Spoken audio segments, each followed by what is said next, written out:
Chevella parliament నియోజకవర్గంలో కాంగ్రెస్ అభ్యర్థి రంజిత్ రెడ్డి ఎన్నికల ప్రచారంలో దూసుకుపోతున్నారు. షాబాద్ మండల కేంద్రంలో కాంగ్రెస్ పార్టీ నిర్వహించిన రోడ్ షోలో రంజిత్ రెడ్డి పాల్గొన్నారు. ఇక అనంతరం ఓ ఫంక్షన్ హాల్లో ఏర్పాటు చేసిన సభలో ఆయన పాల్గొన్నారు. ఈసారి కేంద్రంలో అధికారంలోకి వచ్చేది కాంగ్రెస్ అని రంజిత్ రెడ్డి ధీమా వ్యక్తం చేశారు. ప్రజల శ్రేయస్సు కోరుకునే హస్తం పార్టీకి జనం అధికారం ఇస్తారని జోస్యం చెప్పారు.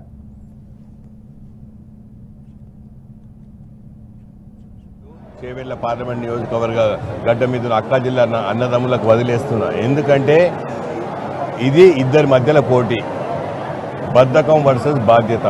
ఎవరైతే 5 ఏళ్ళకు ఒకసారి కనిపించి దండాలు పెట్టి ఓట్లు అడిగే నాయకుడు విశ్వేశ్వరరెడ్డి అయితే, నేను 5 ఏళ్ళు ప్రజల మధ్యలో ప్రజాక్షేత్రంలో ప్రజలకు ఎప్పుడు ఏ అవసరం ఉన్నా తీర్చినా అని చెప్పి ప్రతి ఒక్క నాయకులు చెప్తుంటే, నేను చేసిన పనితీరే కులమానం అని చెప్పి నాకు తెలుస్తుంది. నేను ఎప్పుడు పని చేసినప్పుడు ఇదేదో ఎలక్షన్లప్పుడు వాడుకుంటా, ఎలక్షన్ల అప్పుడు అవసరం పడుతుంది అనుకోలేదు. కానీ ఇవాళ ఎక్కడికి పోయినా ప్రతి మండలంలో, ప్రతి మున్సిపాలిటీలో, ప్రతి కార్పొరేషన్లో ఇదే మాట మాట్లాడుతున్నాను.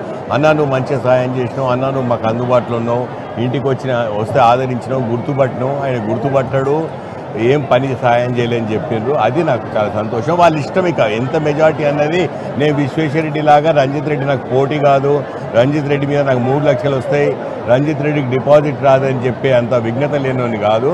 నా పోటీ కొండ విశ్వేశ్వరరెడ్డి. నేను దానికి ఎంత మెజార్టీ ఇస్తానో ప్రజల అభిష్టం.